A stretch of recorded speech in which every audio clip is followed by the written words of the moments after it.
우리를 구원하러 오신 예수 그리스도는 만왕의 왕이시고 만주의 주가 되신 것을 믿으시기를 축원합니다.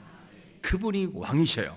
그래서 그분이 우리의 왕으로 오셨기 때문에 그분은 우리에게 하실 일이 있어요.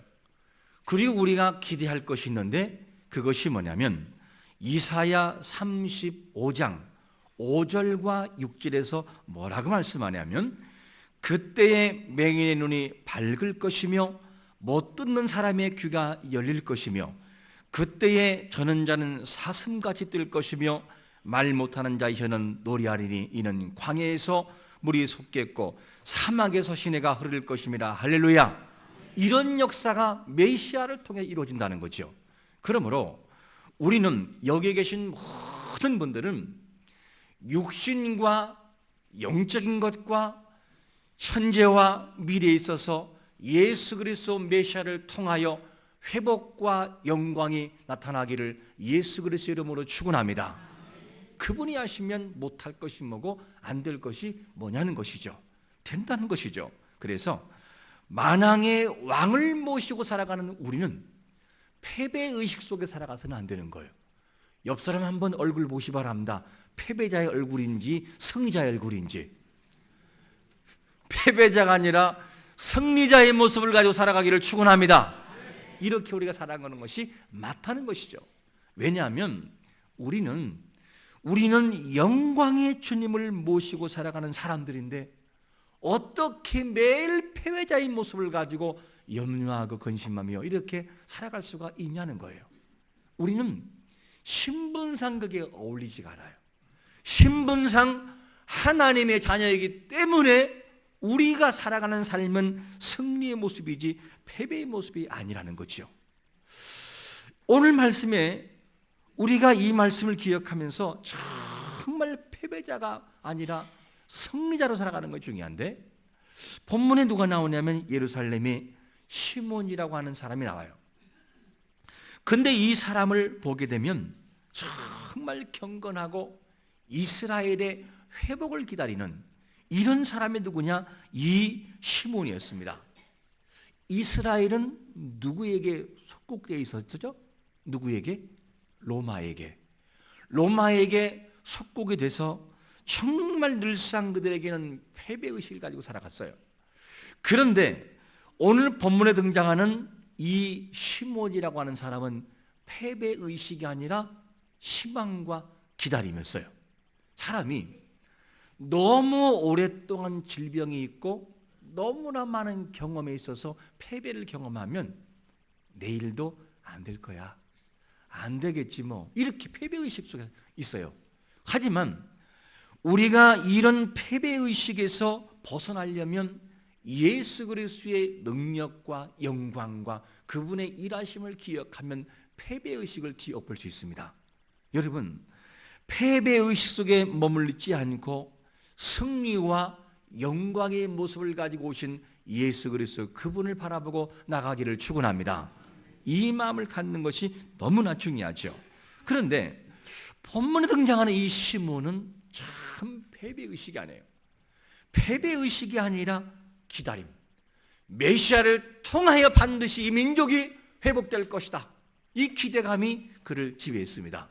이런 마음을 가지고 살아갔는데 왜 우리가 이렇게 기다림이 중요하냐? 오늘 본문은 우리는 오늘 성탄절을 맞이해서 오신 예수 그리스도 이분을 우리가 함께 기다리고 축하하는 부분이지만 또 한 가지 뭐냐면 다시 오실 예수 그리스도, 재림하실 예수 그리스도를 기대하며 그분을 소망하기를 바랍니다. 이것이 필요하죠.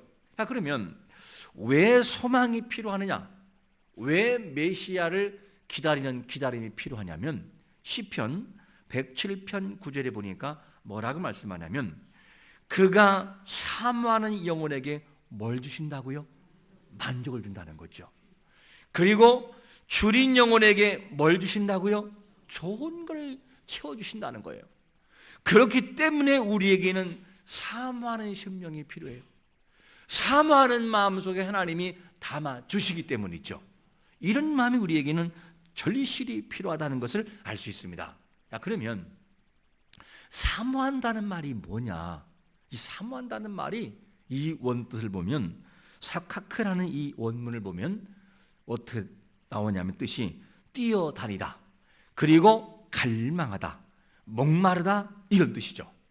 이 내용을 보면 주님을 만나기 위하여 그분의 임재가 우리에게 임하기 위하여 간절히 사모하고 갈망하고 목마른 심령 가지고 주님을 기다리는 이 열심이 우리에게 반드시 필요한 것을 믿으시기를 축원합니다.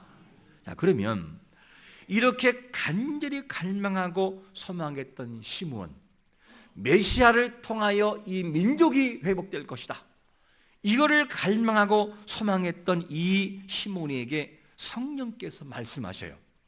성령께서 은혜를 주시는데 어떤 은혜를 주시냐면 첫 번째로 우리에게 이렇게 소개합니다. 메시아를 보기 전에는 죽지 않는 무슨 은혜? 은혜. 죽지 않는 은혜.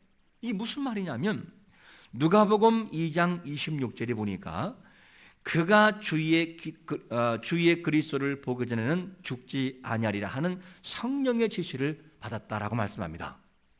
무슨 말이냐? 메시아를 통한 이스라엘의 회복을 간절히 기다리는 시몬이 뭘 생각하느냐? 내가 죽기 전에는, 그분을 보기 전까지는 죽을 수 없다라고 하는 간절한 갈망이 있었어요.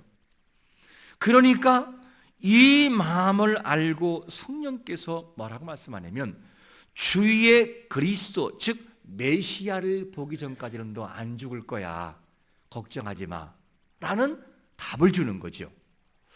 이 내용을 보게 되면 이 시몬은 의롭고 경건한 사람으로서 이스라엘의 회복을 메시아를 통하여 기대한다면, 그러면 시몬의 마음과 우리 마음을 한번 비교해 볼 필요가 있습니다.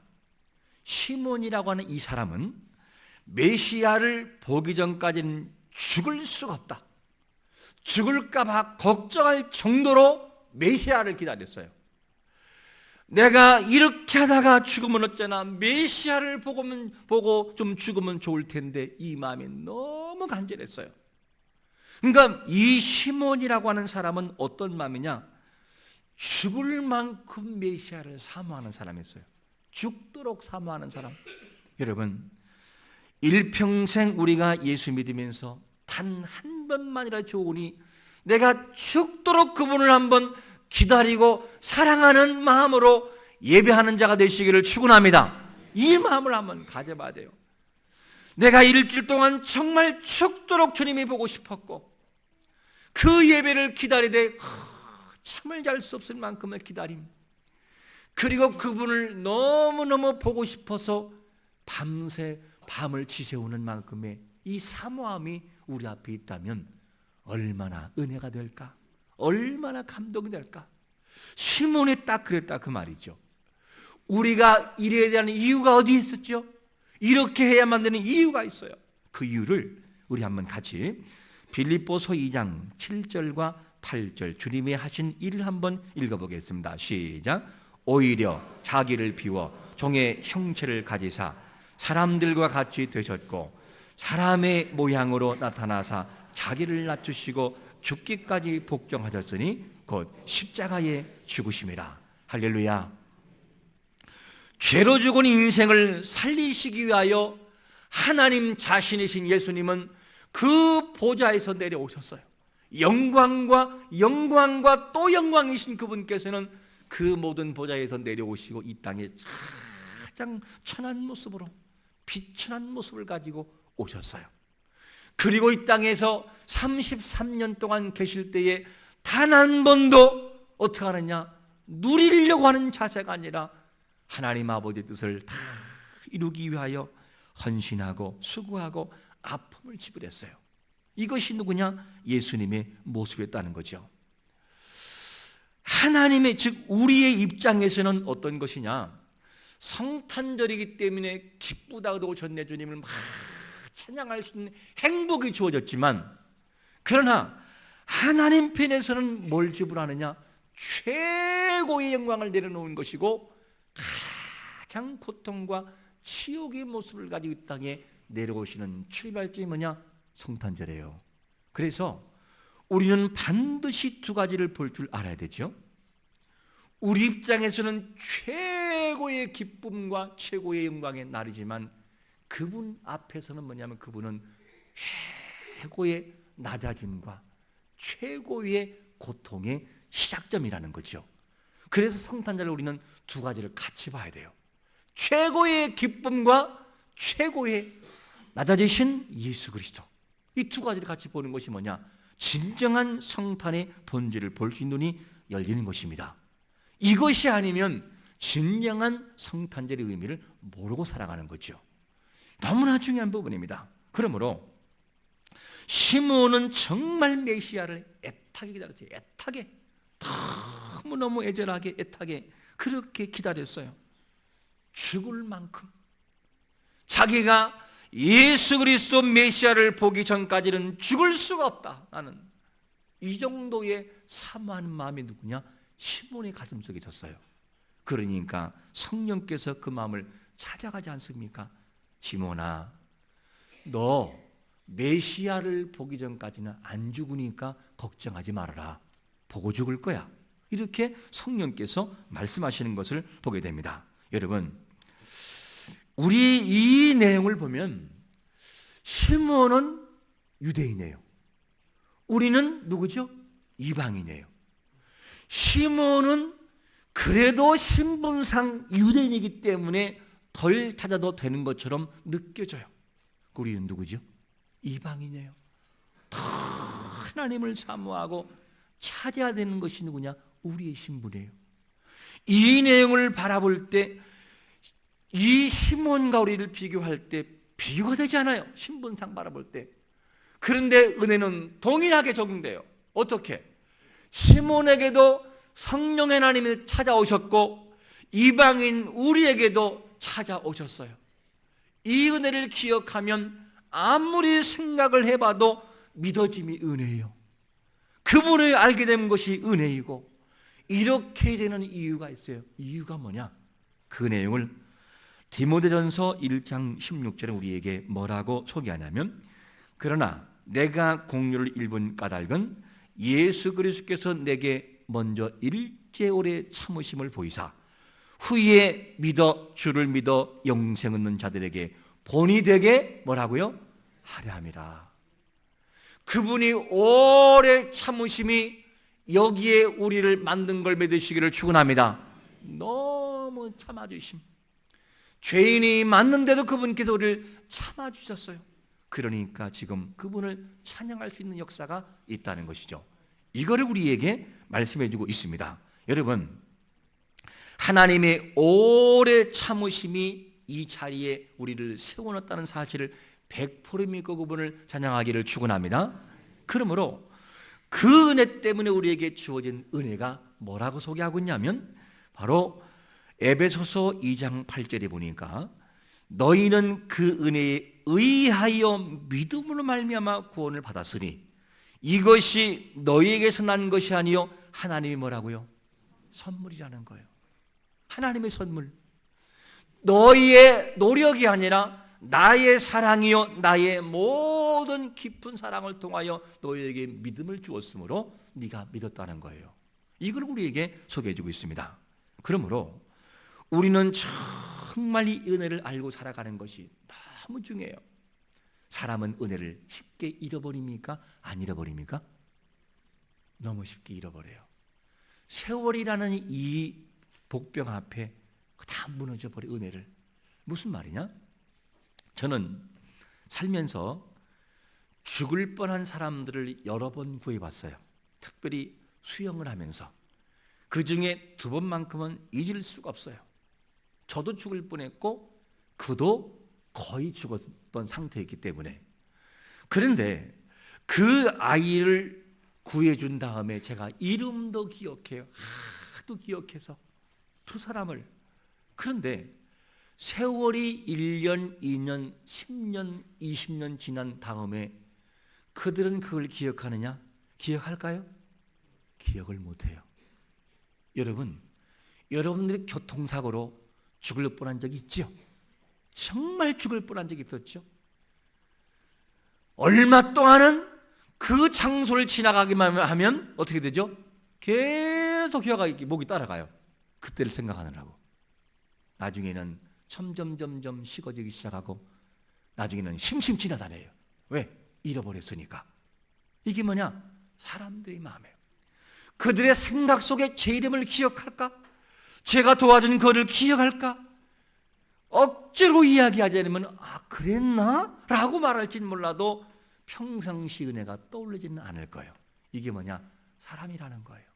참 사람은 간사해요. 여러분 너무너무 간사해요. 우리 한번 옆 사람에게 인사하겠습니다. 은혜를 잊지 맙시다. 할렐루야. 그분의 은혜를 잊는 것은 안 되는 거지요. 잊지 말아야 됩니다. 그렇다면 시므온이 이제 성령에 이끌려서 메시아를 진짜 보게 되는 거죠. 이 성령에 이끌려 메시아를 보려고 예루살렘 이 성전 들어갈 때에 그 본 다음에 시므온이 어떤 태도를 취하는지를 잘 봐야 합니다. 어떤 태도를 취하냐면 두 번째로 이런 태도를 취해요. 예수님을 안고 누구를 찬송해요? 하나님을 찬송해요. 자, 그러면 예수님을 안고 찬양하는 대체 어떻게 해야 될까? 이렇게 안았어요. 아이를 안을 때 이렇게 안을 수는 없잖아요. 아이를 안을 때 아이를 이렇게 안고 어떻게 해요? 하나님 감사합니다 한다면 간신히 안고 주여라고 하든지 뭔가 그 하나님을 찬양할 때 깊은 찬송, 깊은 찬송, 온 마음을 다하는 찬송이 시몬의 가슴 속에서 울려 퍼지기 시작을 해요. 이 찬양이 울려 퍼지는데 28절과 29절에 보니까 뭐라고 말씀하냐면 시몬이 아기를 안고 하나님을 찬송하여 이르되 주제여 이제는 말씀하신 대로 종을 평안히 놓아 주시는도다. 이것이 저였다면 저는 막 울을 것 같아요. 그 예수님이 너무 보고 싶어서 하나님 내가 이대로는 죽을 수 없는데 지금은 내가 병 때문에 죽을 것 같습니다. 사모했는데 그분을 안고 메시아를 안고 있을 때는 눈물이 안 나오겠어요. 눈물이 펑펑 나오죠. 그러면서 이 단어를 보면 29절에 주제요 이제는 말씀하신 대로 그러면서 인생에 하는 말이 뭐냐? 저는 이제 죽어도 여한이 없습니다. 지금 죽어도 저는 더 이상 원망도 없고 더 이상을 이제는 다 바랄 것이 없습니다. 여러분 이런 말 할 때는 어떤 말이냐면 사람이 이제는 내가 이제 죽어도 원이 없다 이렇게 말할 때는요 가장 큰 소원이 있을 때 그렇게 말하는 거예요. 과거에 어머니가 돌아가시기 일주일 전에 아버님의 가묘를 탁 만들어 놓았어요. 가묘가 없어가지고 염려했었는데 그러다가 집에서 창문에서 저 언덕을 바라보면 직선으로 그 묘가 보이는데 그 표정을 제가 잊을 수가 없어요. 거기를 바라보시면서 한숨을 푹 쉬면서 이제는 됐다. 네 아버지 묘가 있으니 걱정할 거 없다. 그런데 그곳에 어머니가 들어가셨어요. 이게 무슨 말이냐면 어떤 소원이 있을 때 간절한 소원이 있을 때 그것이 이루어진다면은 이제는 죽어도 아니 없어. 이제는 뭐 더 이상 소원이 없어. 이런 말을 하는 거죠. 근데 시몬이라고 하는 이 사람이 얼마나 메시아를 기다렸으면 이런 말을 할까? 이제는 더 이상 나에게 소원이 없다. 지금 죽어도 나는 후회가 없다. 이런 말 하겠냐요. 여러분 이 마음을 가지고 우리가 한번 성탄절을 맞이해서 주님의 오심을 탄생을 찬양하면서 기억해야 돼요. 나는 예수 그리스도 그분을 그 주님이 이 땅에 오셨다면 장차 오실 재림의 예수 그리스도를 얼마나 마음속에 사모하며 그분을 기다리고 있는가 하는 것이죠. 시몬은 죽도록 죽고 싶을 만큼 죽어도 이제는 여한이 없을 만큼의 이 모습을 가지고 예수님을 사모함으로 기다렸어요. 이 하나님의 깊은 사랑이 우리에게는 어떻게 구약에서 표현되고 있죠? 이사야 49장 15절에서 여인의 젖 먹는 여인과 비교하는데 우리를 향한 사랑이 어떻게 표현되느냐? 여인이 어찌 그 젖 먹는 자식을 잊겠으며 자기 뒤에서 난 아들을 긍휼히 여기지 않겠느냐. 그들은 혹시 잊을지라도 나는 누구를 너를 잊지 못한다는 거예요. 이게 하나님의 사랑이에요. 여러분, 하나님께서 당신의 사랑을 비교할 때 누구와 비교하느냐? 젖먹이는 여인의 아기 엄마의 비유예요. 왜 여기 비유할까? 여러분, 아기 엄마가 자기 아기를 사랑하는 마음은 누구도 말릴 수 없어요. 생각해서 들은 것이 아니라 저절로 생각이 들어요. 이게 뭐냐? 아기 엄마예요. 젖먹는 아기. 그런데 그 젖먹이 엄마가 자기 아기를 잊는다고 하는 것은 있을 수가 없는 일이에요. 그런데 있을 수는 없지만 혹여 그 엄마가 그 자식을 잊을지는 몰라도 나는 절대 그렇게 못한다는 거죠. 이거를 여인과 하나님의 사랑을 비교하면서 나는 이거보다 훨씬 큰 사랑이야, 이렇게 표현하고 있어요.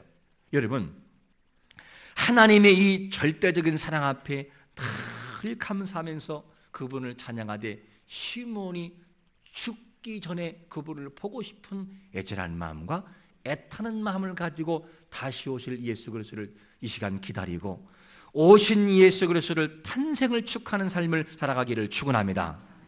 그런데 여러분, 잊지 말 것이 있어요.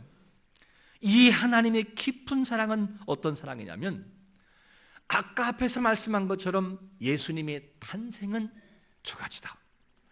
예수님의 탄생은 죄악된 인생을 살려놓기 위하여 희생제물로 오신 첫 출발의 모습이 누구냐? 탄생이고, 그렇기 때문에 하나님의 입장에서는 뭐냐면 가장 큰 것을 지불하고 가장 깊은 사랑을 표현하는 것이 뭐냐면 예수님의 탄생이에요. 우리 입장에서는 어떤 것이죠?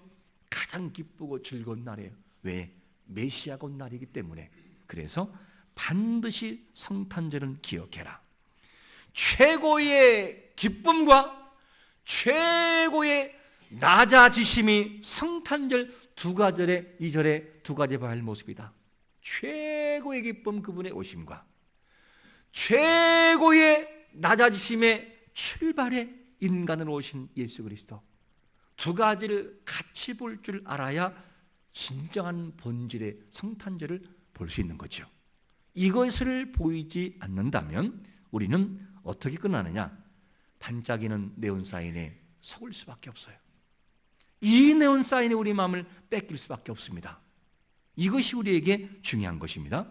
그러므로 이렇게 이 마음이 열려야 진정한 성탄과 성탄절의 하나님을 찬양할 수 있다는 하는 것을 알 수 있습니다. 자, 그러면 이 성탄절, 이 시므온이 메시아를 품에 안고 난 다음에 이 시므온이 예언 같은 말을 해요. 이분이 어떤 일을 할 것이냐라는 것을 말씀하는데 세 번째로 이런 일을 하시겠다는 거죠. 뭐라 말씀하냐면 많은 사람을 뭐 한다고요? 패하거나 흥하게 할 것이다. 누가? 메시아가. 그 내용을 뭐라고 말씀하냐면 34절 우리 한번 같이 읽어볼까요? 시작. 시몬이 그들에게 축복하고 그의 어머니 마리아에게 말하여 이르되 보라, 이런 이스라엘 중 많은 사람을 패하거나 흥하게 하며 비방을 받는 표적이 되기 위하여 셈을 받았고, 예수님의 사역이 세 가지라고 말씀합니다. 첫 번째는 뭐냐면 사람들을 패하게 할 것이다. 그 다음에 흥하게 할 것이다. 그리고 난 다음에 이 모든 고난을 위해서 세워졌다. 이렇게 말씀하죠. 그러면 이 말이 무슨 말이냐면 왜 패한다는 것이죠.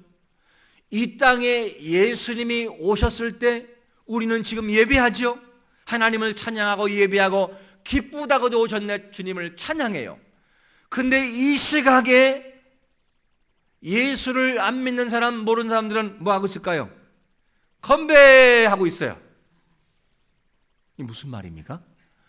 똑같은 예수님이 이 땅에 오셨는데 어떤 사람은 예수 그리스도를 진심으로 찬양하며 높이는 시몬 같은 사람이 있고 우리 같은 사람이 있는가 하면, 어떤 사람들은 이 본질을 모르고 뭐하냐? 다른 것의 즐거움을 찾는 사람들이 있다는 것이죠. 이 내용을 보면 진정한 예수 그리스도 시몬과 같은 그 주님을 기다리는 사람에게는 진정한 구원과 생명이 있지만, 그렇지 않은 자들에게는 뭐가 있습니까? 영원한 형벌이 그들을 기다리고 있다는 것이죠. 예수님은 분명히 같은 분이신데 너무나 다른 길을 걸어간다는 거죠. 어떤 사람은 어떻게 합니까? 폐함을 걸어가고, 어떤 사람은 영광의 그 길을 걸어가는 생명의 길로 간다는 것이죠. 이것이 뭐냐면 예수님을 통해서 이루어진다는 것입니다. 여러분, 그렇다고 한다면 우리가 잊지 말 것은 뭐냐면, 예수님 한 분을 통해서 생명과 죽음이 갈려진다면 우리는 여기에서 성탄절이라고 하는 본질로 돌아가서 왜 그분을 찬양하면 되느냐라는 본질을 바라볼 때, 그렇습니다. 당신은 우리를 위해 오신 메시아 와다의 구원자이십니다. 그리고 당신이 이 땅에 오심은 나 같은 죄인을 살리기 위한 가장 초라한 인간의 모습으로 오신, 그 위에 오신 초라함과 낮아짐의 표현이십니다. 당신은 나의 구주가 되십니다. 이 본질을 고백할 수 있을 때 그것이 진정한 성탄의 의미가 되는 것을 믿으시기를 축원합니다. 베드로는 주님을 누구라고 고백했습니까? 마태복음 16장 16절에서 뭐라고 고백했죠? 시몬 베드로가 이르되 주는 뭐라고요? 그리스도시요 살아계신 하나님의 아들이시니다. 할렐루야. 이 고백이 우리 앞에 반드시 필요하다는 거죠. 이런 자들에게 본질을 볼 수 있어요. 메시아를 진정으로 찬양할 수 있는 사람은 예수가 누군지를 본질을 볼 수 있는 사람, 이 사람만이 그분을 높일 수 있습니다. 그러므로 이 땅에 오신 예수 그리스도는 우리를 살리기 위하여 가장 천한 모습을 가지고 오신 고난의 출발이었고, 우리에게는 최고의 행복과 기쁨이요 해방과 모든 저주를 물러가게 하는 기쁨의 그날인 것을 바라보고, 성탄절에 최고의 기쁨과 최고의 낮아지신 예수 그리스도를 볼 수 있는 눈이 열리기를 예수 그리스도의 이름으로 축원합니다. 아멘.